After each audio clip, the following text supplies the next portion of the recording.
Bonjour à toutes et à tous, nous sommes le 28 août 2021 pour le 247e rapport de situation sur le Donbass. Un rapport qui va être principalement axé sur l'évolution de la situation militaire, puisque malheureusement cette semaine, nous avons de nouveau des victimes civiles et des destructions d'habitations, mais aussi d'écoles. Je vais aussi parler de l'évolution de la situation diplomatique, puisqu'après plusieurs semaines d'interruption, les réunions du groupe de contact trilatéral ont repris, et je vais surtout parler de l'évolution de la situation en Ukraine, et je vais avoir un Maïdan Empire et plusieurs pendant ce temps-là à Kiev. Sur le plan militaire, du 21 au 27 août 2021, l'armée ukrainienne a violé le cessez-le-feu en RPD à 14 reprises, durant lesquelles elle a tiré 99 munitions, dont 16 obus de mortier de 120 mm. Donc là, on est à moins que la semaine passée, ce qui est bien, mais par contre, le bilan, lui, il est très mauvais, puisque ces tirs ont blessé 2 civils, endommagé 5 habitations et 2 écoles.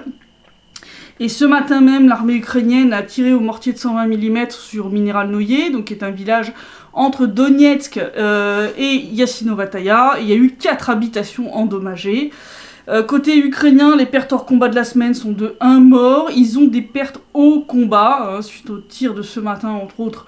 La milice populaire de la RPD a répondu. Ils ont au moins 9 pertes, donc ça peut être des morts et des blessés mis tout ensemble. On n'a pas encore le détail. Mais clairement, le fait qu'on réponde maintenant de manière assez régulière, il est clair qu'on fait des victimes de l'autre côté dans l'armée ukrainienne. En termes de violation des accords de Minsk, eh bien, je vais reparler déploiement d'armes lourdes. Il y en a beaucoup moins que la semaine dernière, mais ça reste quand même mauvais, puisque les services de renseignement de la RPD ont détecté cette semaine le déploiement de 33 pièces d'armement lourd près de la ligne de front côté ukrainien, à savoir dans le détail 2 obusiers automoteurs MSTA-S de 152 mm, 2 systèmes de défense antiaérien OSA, un système de défense antiaérien Strela 10, un système de défense antiaérien Shilka, un système de défense antiaérien Tunguska, 3 véhicules de transport de troupes blindées type BTR, 6 véhicules de combat d'infanterie type BMP, 3 automitrailleuses type BRDM et 14 véhicules blindés. On a aussi détecté la présence d'un radar de contre-batterie américain, modèle AN TPQ-48, qui donc a été repéré côté ukrainien près de la ligne de front. Bon, sans surprise pour cacher tout ça, l'armée ukrainienne a massivement embrouillé les signaux des drones de l'OSCE. Je vous montre comme d'habitude la petite carte, je pense que ça se passe de commentaires. Bientôt, on n'aura même plus besoin d'indiquer les localités où ça a lieu, il suffira de dire que c'est partout côté ukrainien, parce que là, vraiment, on y est presque. On y est presque, et bien que cette semaine les armes lourdes aient été beaucoup moins utilisées par rapport à la semaine dernière, comme je le disais, le bilan en matière de victimes civiles et de destruction est très mauvais. Une première habitation a été endommagée à Vassilievka le 25 août, quand l'armée ukrainienne a envoyé un drone larguer un engin explosif improvisé contenant 2 charges explosives.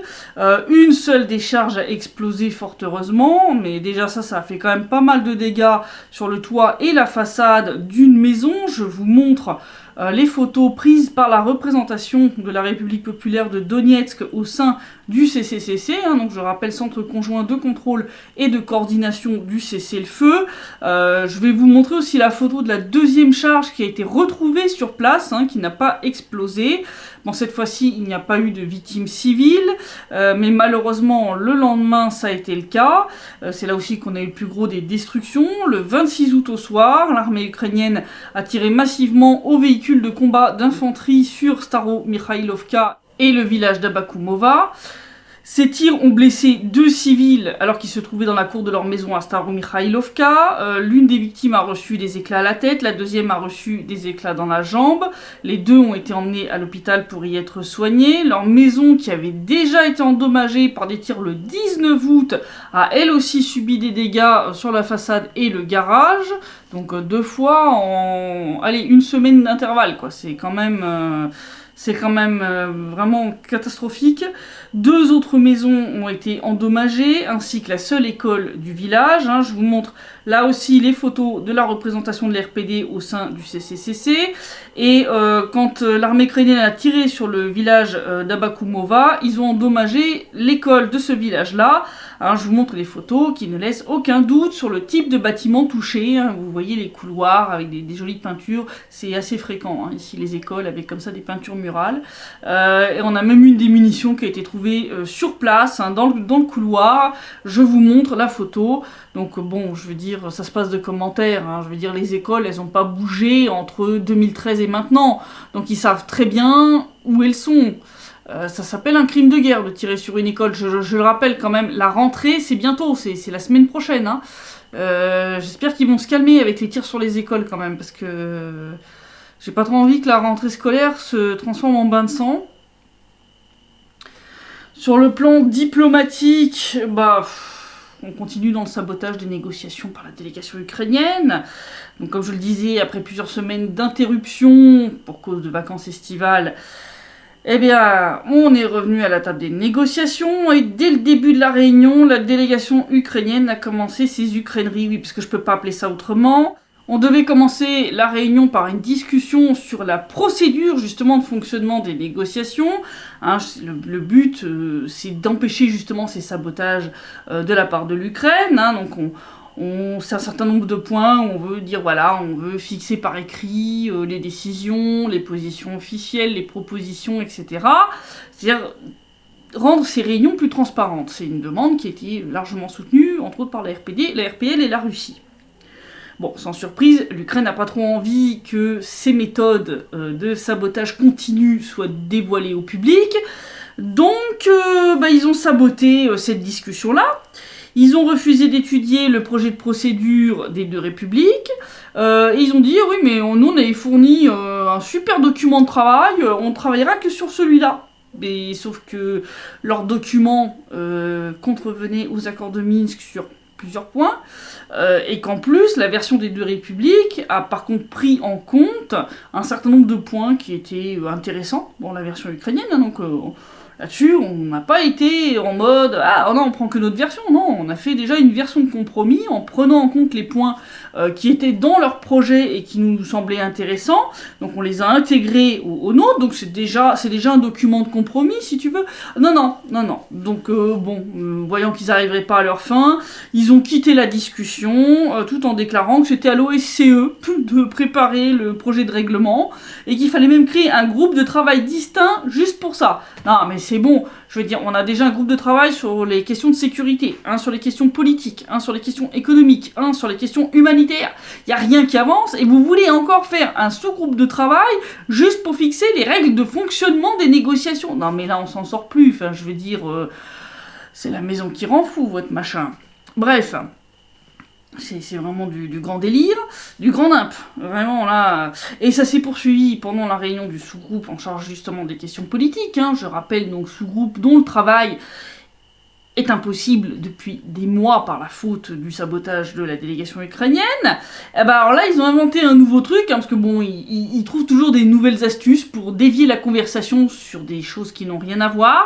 Alors là, c'est Reznikov, hein, qui est devenu le chef de la délégation, parce que l'autre, il est à l'hôpital pour cause de coronavirus, qui a dévié la discussion sur la signification de l'expression « tâche urgente », qui était accolé entre autres au projet de feuille de route, hein, projet qui n'avance pas depuis 10 mois. Hein, donc Reznikov a ironisé sur le fait que pour le processus de Minsk, le concept de tâche urgente signifie l'absence de résultat après 10 mois à compter de la date à laquelle la tâche aurait dû être accomplie. Hein, il a accusé bien sûr les autres d'être responsables de ce délai, alors que, comme je le rappelle, c'est la délégation ukrainienne qui est coupable de ce sabotage des négociations depuis des mois, hein, comme lorsqu'ils nous ont fait un caca nerveux à propos de la présence de Maya Pirogova dans la délégation de la RPD. Voilà, donc on l'a bougé maintenant, on a bougé Maya dans un autre sous-groupe humanitaire, si je ne dis pas de bêtises, et c'est Vladislav Breg, un député du Narodny Soviet, hein, donc du Conseil populaire, qui a été nommé à sa place dans la délégation concernant les questions politiques. Hein, donc voilà, on a essayé de régler les choses un peu comme ça. Mais bon, je veux dire, je rappelle, pendant 3 mois, ils nous ont fait le cirque parce que ils voulaient pas discuter si elle était dans la délégation de la RPD. je veux dire, c'est pas nous qui avons fait preuve de mauvaise foi quand même, hein, je veux dire, voilà. Je rappelle que donc depuis tout ce temps, la délégation ukrainienne n'a pas été fichue de fournir une réponse au projet de feuille de route de l'RPD et de la RPL qui, je rappelle quand même, a été fourni en octobre 2020, hein, on est quand même fin août 2021, alors que les deux républiques ont mis seulement 2 semaines à répondre au projet ukrainien. Je pense que c'est assez parlant. Voilà. Et en RPD et RPL, suite à la création de ces comités interdépartementaux pour la recherche des personnes disparues et des sépultures de personnes qui ont été entre autres enterrées à la va-vite en 2014 lors du plus gros des combats dans des fosses communes, donc pour les identifier et les réenterrer correctement. Des exhumations sont en cours de manière assez intensive.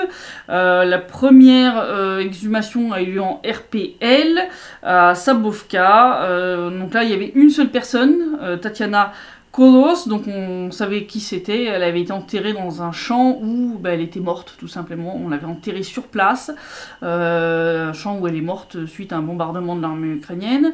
On ne sait pas par contre où est son frère, Yuri, qui a été grièvement blessé, qui a été emmené après par les forces armées ukrainiennes, parce que c'était l'armée ukrainienne qui contrôlait le village, et il semble qu'il serait mort dans le véhicule en route vers l'hôpital, mais on ne sait pas où il a été enterré, donc lui on va devoir continuer à le chercher. Tatiana, elle, sera réenterrée déjà à Rodakovo, où vivent désormais ses proches. D'autres victimes civiles ont été trouvées à quelques kilomètres de là, près du cimetière de Slaviano-Serbsk. 9 corps en tout qui ont été trouvés par le groupe de travail interdépartemental, 8 corps complets et les fragments d'un 9e. Quelques jours plus tard, c'est en RPD qu'on a eu plusieurs exhumations, entre autres une fosse commune à Sniezhnoye. Pour l'instant, 10 corps ont été exhumés, mais les experts estiment qu'il pourrait y en avoir une 50aine dans la fosse commune. Donc on va exhumer les corps par étapes. Tous les corps déjà exhumés ont été envoyés dans des institutions spécialisées pour prélever des échantillons, entre autres pour faire des analyses génétiques, pour identifier formellement les corps et faire des expertises. Les expertises ont déjà commencé, entre autres 5 des corps présentent des blessures par balle, dont un à la tête, donc ça pourrait signaler une exécution sommaire, donc à vérifier. Quelques jours après cette découverte, on a eu 21 corps exhumés en RPL d'une autre fosse commune située cette fois à Pervomaïsk, qui a été creusée, comme je le disais, à l'été 2014, quand l'armée ukrainienne a lourdement bombardé la localité. Les gens n'avaient pas le temps d'enterrer les morts correctement, donc ils creusaient des trous à la pelleteuse, ils mettaient les corps, ils ont mis des bouteilles avec des numéros qui avaient été attribués à la morgue pour essayer plus tard d'identifier les corps. Comme à Sniezhnoye, les experts estiment qu'il devrait y avoir une 50aine de corps dans la fosse commune, donc les recherches vont se poursuivre pour retrouver toutes les victimes. Il y aura un complexe commémoratif qui est déjà en cours de construction sur place. Il y en a déjà un à Lugansk, près de l'aéroport. Qui, comme celui de Donetsk, a été complètement détruit par les combats. J'avais été voir ce complexe alors il commençait tout juste à être construit en 2016, à l'automne 2016. Là, c'est des fosses communes absolument géantes, avec potentiellement des centaines de corps qui se trouvent là.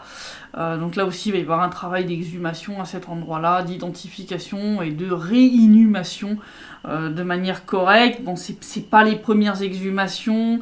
Je rappelle, l'été 2016, il y a 5 ans, en pleine chaleur, j'avais assisté avec Katia à l'exhumation du corps de 11 soldats de la RPD qui avaient été tués à l'été 2014 et qui avaient été enterrés à la va-vite dans le cimetière de Dmitrovka. Et on les avait exhumés, ils avaient été identifiés, d'abord formellement, puis réenterrés à Donetsk. Donc je pense que ça va se poursuivre. Je rappelle quand même qu'en RPD, rien qu'en RPD, on a 354 personnes qui sont activement recherchées toujours. Et ça, c'est celles dont les proches nous ont signalé la disparition. Voilà, donc potentiellement, il peut y en avoir encore plus. Je veux dire, si vous avez des familles entières qui ont été tuées, par exemple, il n'y a plus personne pour dire qu'ils n'ont plus de nouvelles. Donc potentiellement, ce chiffre est un chiffre à minima. Et je vous disais que je parlerais de l'évolution générale de la situation en Ukraine, puisque là-bas la censure s'intensifie, avec la mise sous sanction par Zelensky d'un 4e média, et donc il est en forme cette année. Donc cette fois c'est Strana. Strana, que vous avez déjà vu régulièrement cité comme source dans mes articles concernant l'Ukraine. Son rédacteur en chef a été mis aussi sous sanction, ainsi que le blogueur Anatoly Chary, sa femme, et le député Andrei Derkach, qui est donc ce député qui avait révélé, si vous vous souvenez, ces discussions téléphoniques entre Biden et Poroshenko, des discussions qui étaient extrêmement intéressantes. Alors les discussions ont bien sûr disparu de YouTube, qui a opéré une censure drastique. C'est beau la liberté d'expression. Et ça pourrait ne pas s'arrêter là, parce que il semble que la chaîne Nash, dont je vous ai aussi déjà parlé plusieurs fois, serait aussi dans le collimateur des autorités ukrainiennes. Là, c'est le conseil de radio et télévision, de diffusion radiophonique et télévisuelle, qui a proposé de retirer sa licence à la chaîne Nash. Je vais vous en parler un petit peu plus en détail. Alors, le problème avec Strana, c'est que, il y a des médias occidentaux qui sont lancés dans les histoires qu'ils propageaient de la propagande pro-russe. Alors, c'est d'énormes conneries, parce qu'il suffit de lire le média Strana pour se rendre compte que ça tient pas la route du tout. C'est contrairement, à 112 Ukraine, où ça pouvait encore passer comme excuse, entre guillemets, même ça, je trouve ça absolument inexcusable, mais où tu pouvais essayer, entre guillemets, d'essayer de justifier ça comme ça. Avec Strana, tu peux pas. C'est pas du tout un média pro-russe. C'est un média qui est souvent très critique envers les autorités quand ils font de la merde, mais ils sont pas du tout pro-russes. Donc là, les autorités ukrainiennes sont contentées d'accuser Strana et son rédacteur en chef d'activités illégales, sans préciser lesquelles. Ils ont juste dit que le SBU avait des informations secrètes sur ces activités illégales. Avec des trucs comme ça, moi je te fais accuser n'importe qui de n'importe quoi. Là, c'est digne des procès en sorcellerie, on vole pas plus haut là. Comme dans le cas des 3 chaînes d'opposition qui avaient été sanctionnées en février, pas de décision de justice, aucune base légale sérieuse. Je rappelle qu'en plus, en Ukraine, normalement, c'est interdit de mettre sous sanction des citoyens ukrainiens. Tu ne peux sanctionner que des citoyens étrangers ou apatrides. Donc, c'est totalement illégal. Ils s'assoient sur leur constitution, mais en long, en large et en travers.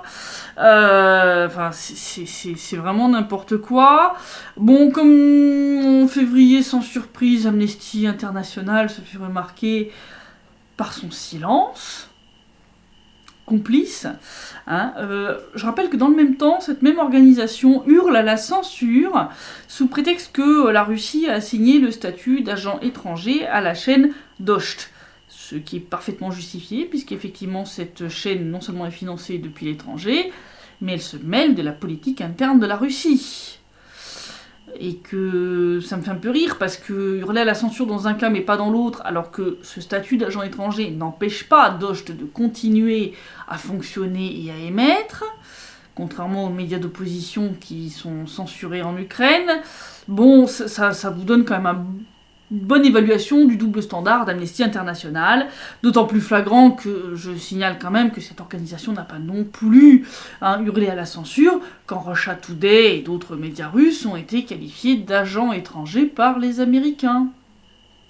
Je rappelle d'ailleurs que la loi sur les agents étrangers russes est une réponse et une copie quasi intégrale de la loi américaine, et que ça a été pris justement en réponse à cette loi américaine et à son application contre des médias russes. Si les Américains n'avaient pas désigné Russia Today et d'autres médias russes comme des agents étrangers, la Russie n'aurait pas fait la même chose avec les médias étrangers présents sur son sol.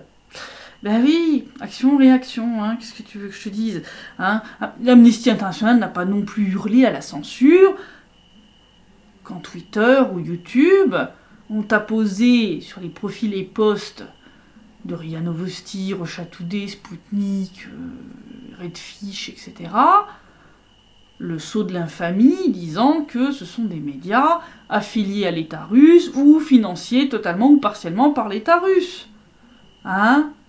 Et ce, alors que c'est marrant, des médias comme la BBC, ils y échappent. Alors c'est très rigolo parce que Twitter, semble-t-il, s'est pris la critique dans la figure.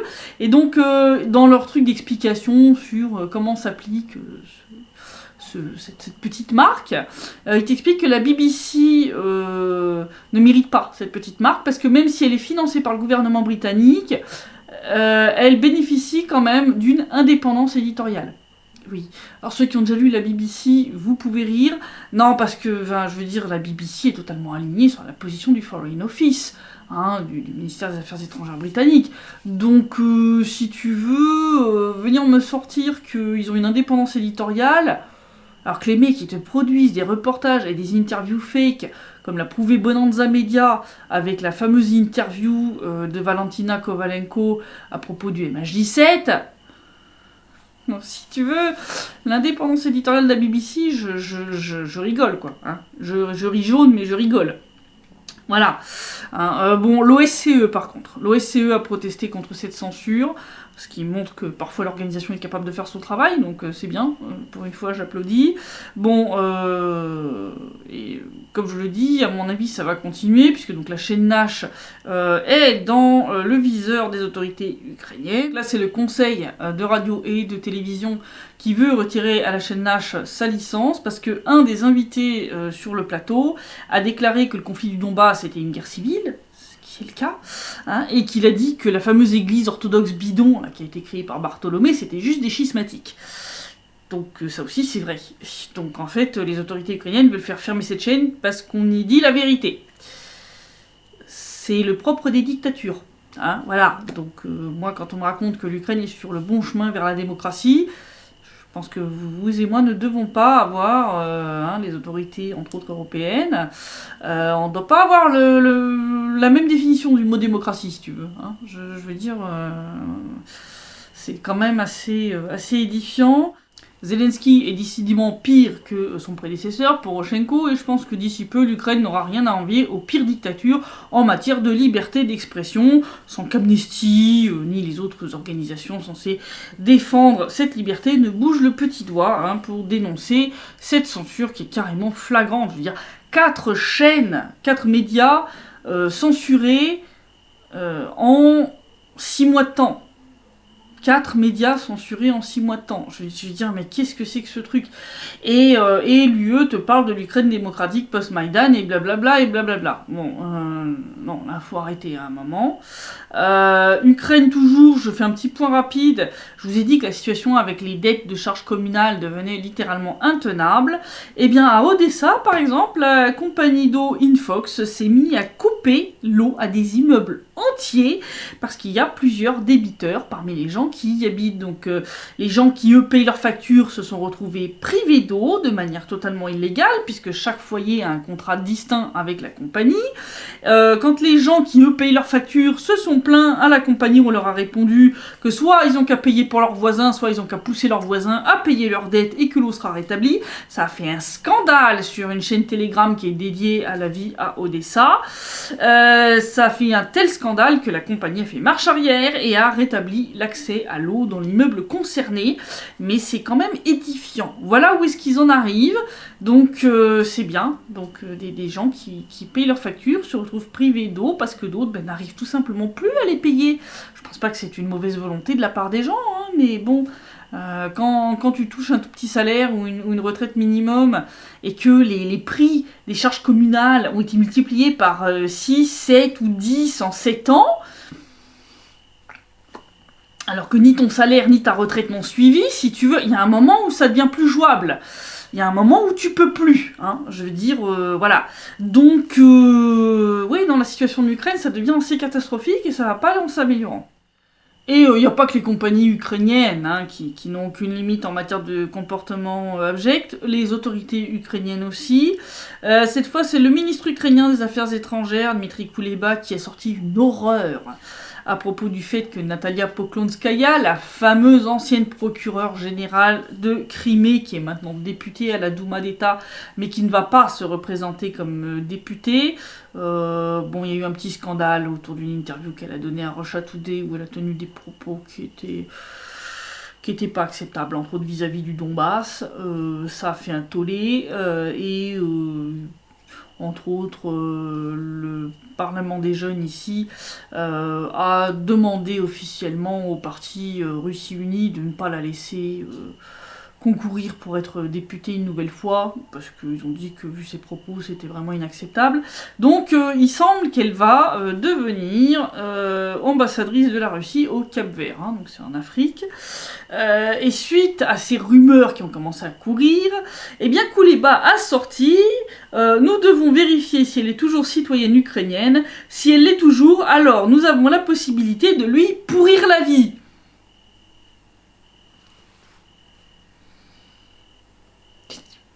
Pardon.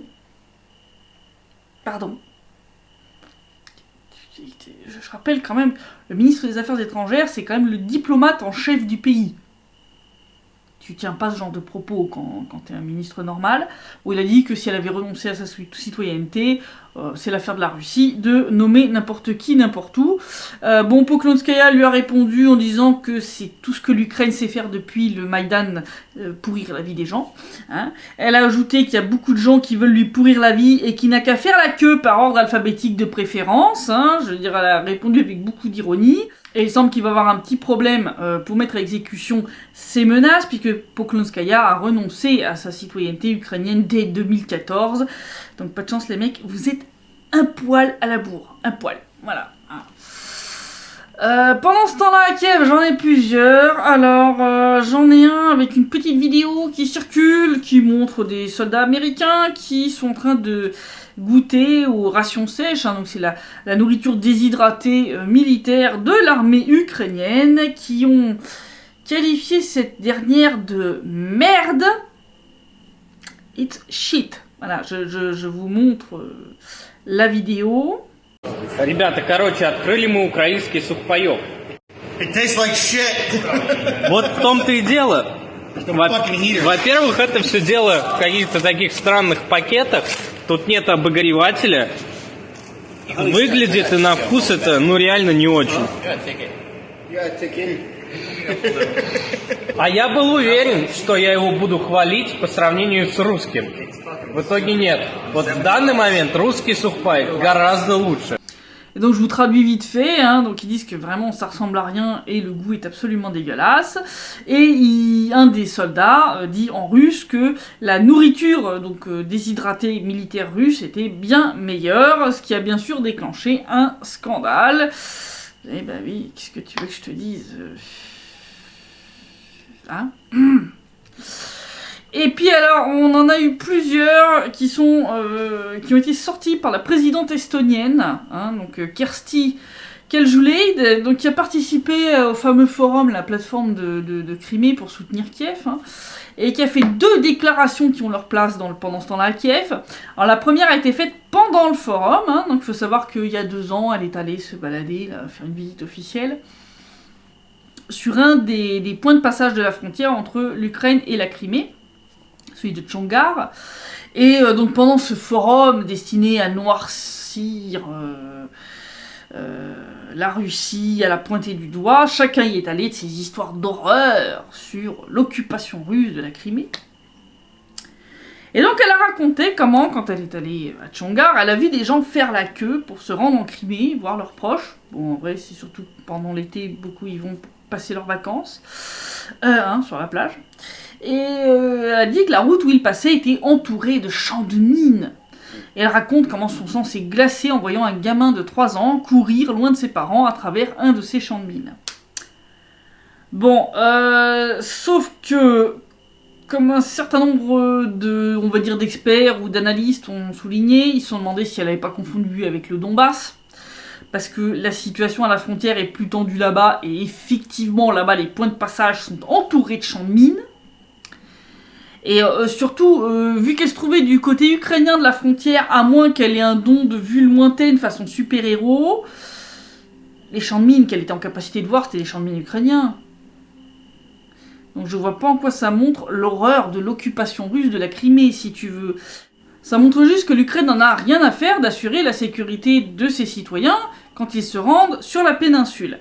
Et alors, la deuxième déclaration, qui était quand même énorme, c'est que donc juste après ce forum, elle a donné une interview où elle a dit que elle encourageait ses concitoyens à ne pas investir en Ukraine parce que les cours de justice sont corrompus et qu'en gros ils pourraient y perdre leur argent. Et donc cette déclaration choc, elle l'a faite le jour même des 30 ans de l'indépendance de l'Ukraine, la totale.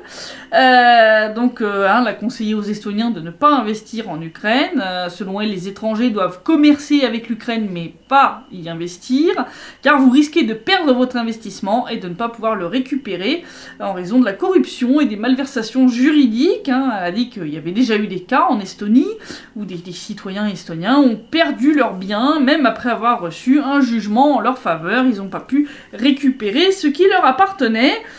Elle a aussi sorti d'ailleurs dans la même interview que c'est pas demain que l'Ukraine pourra rentrer dans l'Union Européenne et dans l'OTAN. Elle leur a fait une totale. Alors bien entendu, on a eu Zelensky qui nous a joué la Vierge effarouchée en disant ouais mais c'est super populaire d'accuser l'Ukraine de corruption, mais en fait il n'y a aucun pays qui est exempt de corruption. Oui, c'est vrai. Mais en Ukraine, c'est un sport national. Vous êtes quand même parmi les pires en termes de classement mondial. Si tu rajoutes à ça le fait que les groupes néo-nazis peuvent se comporter en véritable mafia sans être inquiétés, entre autres inquiéter les petits commerces, etc. Je veux dire, arrête de te sentir offensé par la vérité. Je veux dire, est-ce que je dois te rappeler le tour de cochon que t'as joué aux Chinois dans l'affaire Motorsiche ? Hein ? J'avais dit que ça aurait des conséquences. Ben voilà. Je vous avais dit que le climat d'investissement serait dégradé à tel point qu'ils allaient perdre des investisseurs potentiels. On en a la preuve, j'avais raison. Hein. Alors Kouleba, quant à lui aussi nous a fait le coup des pleureuses. Hein. Alors lui, il a commenté la partie où elle déclare qu'il faudra 20 à 30 ans minimum pour que l'Ukraine soit prête à intégrer l'UE et l'OTAN. Hein. Alors pauvre chaton a été pleuré auprès du ministère estonien des Affaires étrangères pour dire que ça se fait pas entre amis de dire des trucs comme ça. Non mais sérieusement les gars, vous pouvez revenir sur Terre 5 minutes et arrêter de vous comporter comme des mômes. Qu'est-ce que c'est que ces réactions ? Mais bien sûr que vous rentrerez pas dans l'UE et dans l'OTAN. De toute façon, la plupart des experts disent que d'ici 10 ans, l'Ukraine n'existe plus. Donc, ouais, effectivement. S'il vous faut 20 à 30 ans pour être prêt, et que dans 10 ans, vous n'existez plus, c'est juste la réalité, quoi. Faut vous y faire. Vous rentrerez pas dans l'Union Européenne. Les pays, les pays qui sont excédentaires n'ont pas envie de payer pour remplir le tonneau des Danaïdes qu'est le budget ukrainien. Voilà, vous êtes endetté jusque ras la gueule et vous n'êtes pas solvable. Donc voilà, c'est pas la peine de jouer les vierges effarouchées à chaque fois que quelqu'un vous dit la vérité. Hein, c'est pas comme ça que ça va avancer. Donc voilà la situation. Alors je vais vous parler vite fait parce que quelqu'un m'a posé une question sur la chaîne Telegram à propos d'une histoire de sniper russe qui aurait été tué par un sniper ukrainien. Je le fais vite fait en conclusion parce que voilà, j'ai pas envie de m'étaler dessus, c'est bien sûr complètement fake. Hein, ils nous ont raconté que c'était un lieutenant-colonel russe qui avait été tué. Non mais les mecs, redescendez sur terre, quoi. Il n'y a pas de lieutenant-colonel russe ici déjà. L'info vient d'une page bidon qui se présente comme une organisation de surveillance qui existe, sauf que les posts de la page en question ne collent pas aux news du site officiel de l'organisation en question. La plupart des posts de cette page sont des copier-coller de posts venant du quartier général de l'armée ukrainienne dans le Donbass. Et le langage ne correspond pas non plus à ce type d'organisation. Quand tu lis les rapports de l'OSCE, c'est froid, c'est concis, vraiment c'est presque mathématique. Là, on a des termes de Donbass occupé que même l'OSCE n'utilise jamais. Dans le post, ils exultent, presque. Tu peux lire l'exultation de l'auteur au fait qu'il y aura un lieutenant-colonel russe qui aurait été tué dans le Donbass. Je veux dire, ça c'est inexistant, tu vois jamais ça. Dans les rapports de l'OSCE, c'est hyper froid, c'est limite, ça sort du congélateur, quoi. Là, l'info est tellement daubée que même les médias étrangers ne l'ont pas relayé, c'est aussi un signe. Généralement, ils se gênent pas pour reprendre les trucs débiles, comme l'histoire du petit garçon, Vladislav, qui avait été tué par un drone ukrainien, où ils ont raconté des histoires délirantes, de grenades tombées de chez le voisin, on sait pas trop comment. Bon, ils avaient repris cette connerie alors que c'était déjà bien daubé, mais alors là, c'est tellement plus daubé qu'ils ont même pas repris parce qu'ils se sont dit, là, on va se faire On va se faire atomiser par les médias russes en réponse. Ils vont nous sortir le mec vivant et on va passer pour des cons. Donc non, là, c'est vraiment du délire. C'est vraiment n'importe quoi. Mais on voit qu'ils sont très très actifs en termes de guerre de l'information. On va voir comment va évoluer la situation. J'espère qu'on va continuer vers une décroissance du nombre de bombardements et de munitions tirées, mais j'aimerais bien que ça soit corrélé à une baisse des destructions et des victimes civiles, parce que comme je le dis, le 1er septembre, ça va être la rentrée ici, ça va être la rentrée scolaire, les enfants vont retourner à l'école, donc très sincèrement, j'ai très très peur s'ils se remettent à tirer sur des écoles alors que cette fois il y a des élèves dedans. On va avoir bientôt aussi les célébrations de l'anniversaire de la libération du Donbass, comme chaque année. Donc il est à craindre qu'ils vont nous organiser des petites provocations à cette occasion. Ça, malheureusement, c'est un risque. Voir aussi comment va se passer la rencontre entre Biden et Zelensky. Je pense qu'il y a aussi des risques de provocation autour ou peut-être juste après cette rencontre, selon ce qu'ils vont discuter. Voilà, donc situation quand même à suivre de très très très près. Concernant l'Afghanistan, alors il y avait une histoire que la Russie évacuerait des citoyens ukrainiens, mais certains officiels ukrainiens ont menacé les citoyens qui se laisseraient évacuer par des avions russes en gros de représailles. Résultat, il semble que les Ukrainiens ne sont pas venus, c'est-à-dire qu'ils s'étaient enregistrés et ils sont pas pointés à l'aéroport de Kaboul.